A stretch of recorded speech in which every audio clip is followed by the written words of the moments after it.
우리 PD님이 진짜 전곡을 찔렀는데 제가 트레이너로 연봉을 1억 만드는 게 목표였는데 2004년에 잃어버렸습니다. 통장의 잔고는 몇 억이 있는데요. 할 게 없잖아요. 왜? 밥 먹고 일하고 밥 먹고 일하고 그래서 우울증이 왔어요. 당연히 수입 평균 어느 정도인지 여쭤봐도 돼요? 대기업은 최소한 500 정도는 받는 것 같고요. 이제 학교나 이런 관공서는 50에서 100, 오늘 같은 경우는 200만 원. 지금은 유튜브에서 많은 수익이 안 나지만 그전에는 유튜브로 한 7천만 원 정도 지금까지 수익을 낸 것 같아요. 10년 동안. 한 달 평균 수입이 어떻게 되세요? 1,000만 원 이상은 된다고 보면 되고요. 광고 계약 같은 게 되면 한 방에 막 5천, 6천도 되고 그러죠. 가장 많이 벌었던 때가 연으로 치면 한 3억 정도 벌었는 것 같고요. 코로나 때는 좀 힘들었어요. 센터 문도 닫고 그때는 한 5천, 4천? 저 친구가 왔어요. 184kg. 제가 저 친구를 9개월 만에 84kg까지 감량시켰습니다. 우리가 한 끼, 두 끼를 건너뛴다고 해서 절대 죽지 않고 근데 건너뛰는 그 두려움에 막 뭘 먹다 보면 오히려 몸 상태는 더 나빠요. 지치고 힘들 땐 오히려 새로운 걸 배워라. 맞아요. 그러면 돼요.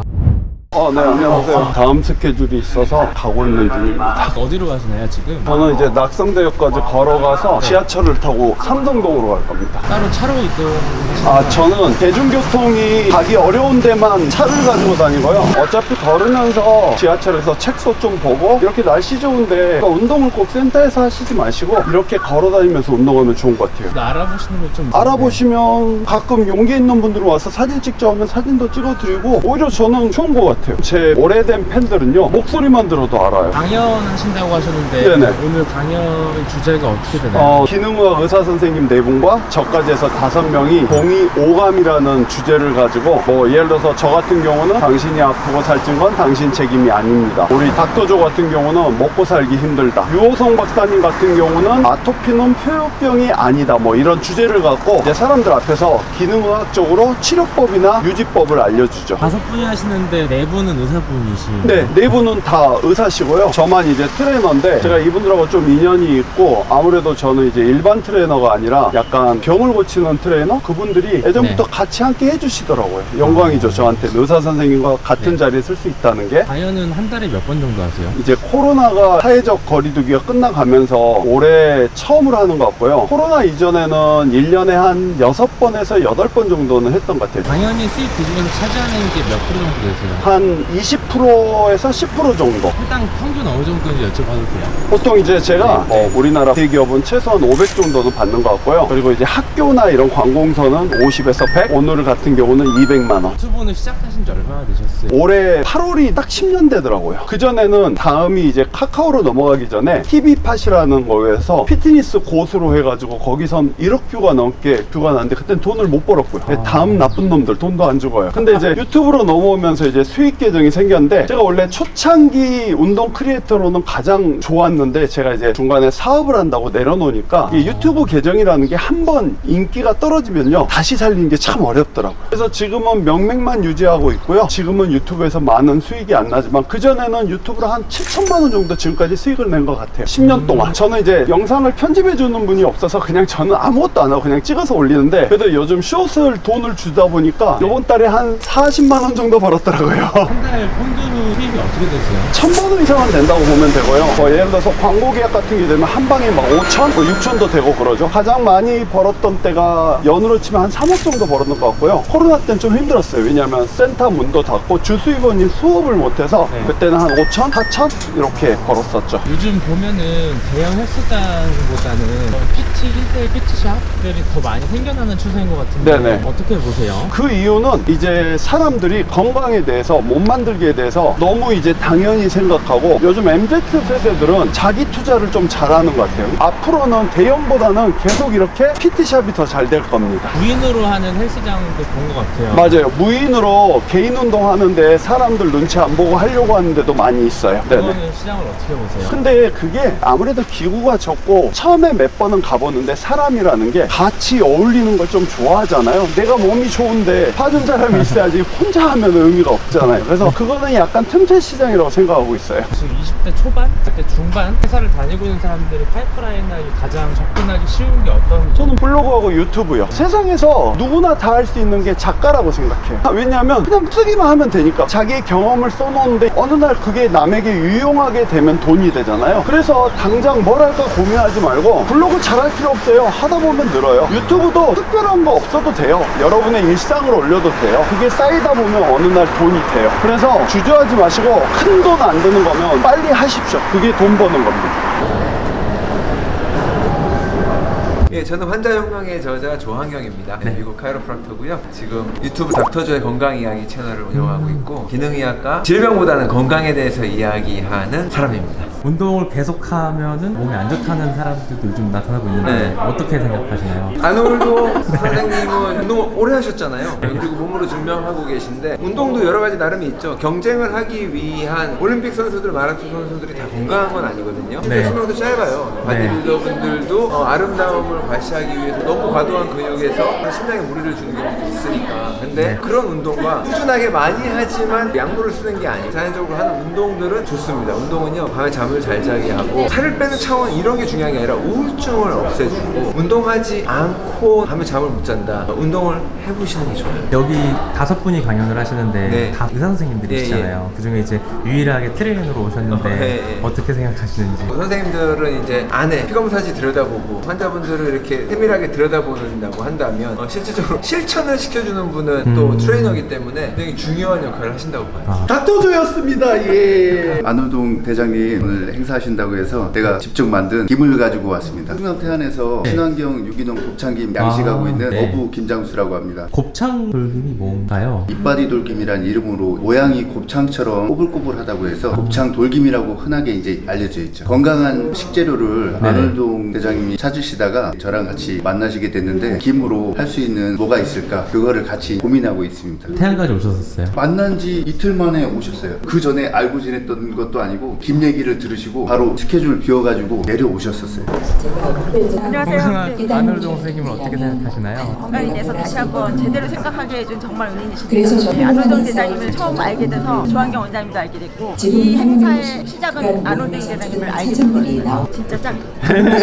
지금이 몇 회 정도 될까요? 그래도 100회는 넘지 않았을까요? 선생님 강연 전에 떨리거나 그런 건 없으세요? 전혀 없어요. 전혀 없어요. 오히려 처음에 88년도에 미스터 한강선발대회라고 올림픽 전야축제로 여의도에서 고등부로 대회 나갈 때가 제일 떨렸어요. 그때는 관객이 한 진짜 까마득하게 있는데 하나도 안 보여요. 그런데 엄마 목소리는 들려요. 길성아 있네. 근데 백포즈를 이렇게 잡다가 다리에 쥐가 나서 쓰러졌어요, 바닥에. 그 기억이 아직도 나요. 예전에 진짜 많을 때는 1000명 앞에서도 강의해봤거든요. 오히려 저는 사람이 많으면 훨씬 신나요. 사람이 적으면 조금 신이 덜 나요. 무대 체질이시네요. 맞아요. 이게 아마 가장 전성기 때 같아요. 32살. 이건 52세 같아요. 근데 눈으로 보기에는 이 몸이 좋아 보이죠. 저 때 역류성 식도염 살고 살았고요. 불면증도 좀 심했고 정말 병원을 자주 갔어요. 52세 아놀동은요, 10년 동안 병원 한 번도 안 갔어요. 좀 늙어 보이긴 한다. 저희 어머니 57세에 자살하셨는데요. 저희 어머니가 불면증이 오신 다음에 우울증으로 진단됐거든요. 왜 잠이 안 올까요? 안 피곤해서요? 아니요. 더럽게 피곤한데 잠 안 오는 날이 있어요. 내 몸에 충분한 영양소가 들어오지 않으면 내 몸은 절대 잠을 재우지 않는다는 생각 해보셨어요? 사람에서 가장 중요한 게 먹는 거예요. 저 친구가 왔어요. 도상형군 184kg. 저 친구는 똑바로 잠을 못 자요. 지방이 목을 눌러서 호흡이 안 되기 때문에 앉아 자거나 엎드려 잠을 자요. 제가 저 친구를 9개월 만에 84kg까지 감량시켰습니다. 여러분이 지금 아프고 힘들다면 어제 뭘 먹었는지 좀 생각을 해봐요. 가끔 제자가 제주도를 갔는데 치즈 라이브러리라는 엄청 맛있는 빵집 있다고 사와요. 그러면 그래, 내가 빨리 죽길 바라는구나 하고 바로 다 먹진 않아요. 하나를 먹고 냉동실에 넣어놔요. 저는 여기까지만 하고요. 다음 순서를 넘기고 가겠습니다. 아놀동이었습니다.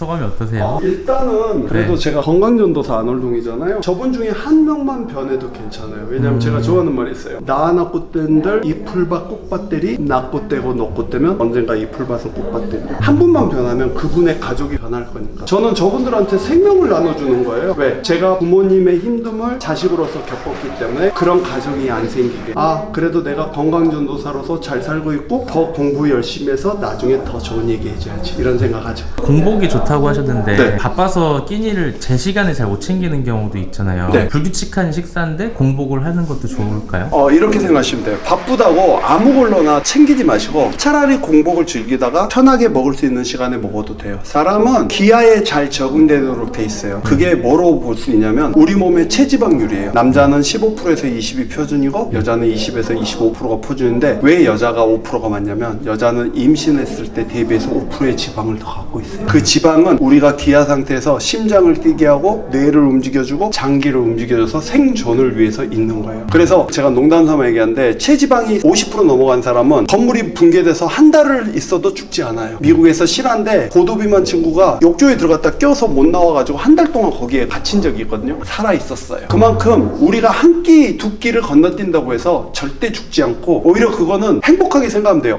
내가 자발적으로 몸을 청소하고 있구나. 싸 이따가 먹어야지 이러면 돼요. 근데 건너뛰는 그 두려움에 막 뭘 먹다 보면 오히려 몸 상태는 더 나빠요. 오늘 아침 3시부터 강연도 하시고 블로그, 유튜브 여러 가지 활동을 하시잖아요. 다들 각자 다 열심히 사는데 선생님이 생각하는 열심히 산다는 의미는 어떤 거라고 생각하세요? 그러니까 그 열심은 방향 같아요. 여러분이 지금 열심히 하는 게 계속 나아지는 방향이냐? 제가 책에서 읽은 건데요. 유명한 세계의 기업 회장이 너무 삶이 지쳐서 아무도 없는 섬으로 휴식을 갔대요. 바다를 보고 그냥 비치에 누워있는데 한 청년이 배를 타고 나가거든요. 참치를 잡아오더래요. 근데 매번 나갈 때마다 잡아와요. 그래서 불러요.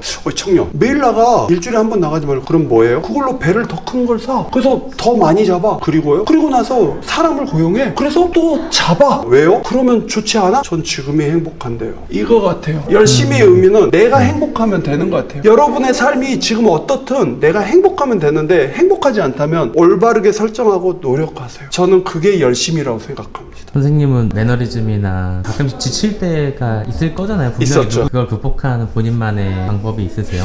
그래서 제가 새로운 영역을 하는 거예요. 우리 PD님이 진짜 전곡을 찔렀는데 제가 트레이너로 연봉을 1억 만드는 게 목표였는데 2004년에 잃어버렸습니다. 통장의 잔고는 매덕이 있는데요. 할 게 없잖아요. 왜? 밥 먹고 일하고 밥 먹고 일하고 밥 먹고 일하고 했어요. 그래서 우울증이 왔어요. 그래서 그때 새롭게 돌파하려고 말을 배웠어요. 승마를. 근데 승마를 배운 이유가 뭐였냐면 혹시 내가 나중에 드라마에 출연하면 장수니까 말을 타야지 하고 승마를 배웠고요. 그리고 나서 그 다음에 연기 학원을 등록했어요. 오디션이 있었는데 대왕의 꿈이라는 드라마에 의자왕 호위무사 역을 해요. 근데 첫날 갔는데 저한테 장수인데 PD가 물어봐요. 말 탈 줄 아세요? 왜요? 말 못하면 칼 들고 뛰래요. 그래서 저 말 탔는데요. 정말 말을 멋지게 탔어요. 새로운 거에 도전을 자꾸 해보세요. 큰 돈 안 들어도 돼요. 두려워하지 마세요, 여러분. 이런 식으로 새로운 거에 도전하다 보면 매너리즘 없어. 근데 이왕이면 돈 되는 걸로 배우세요, 여러분.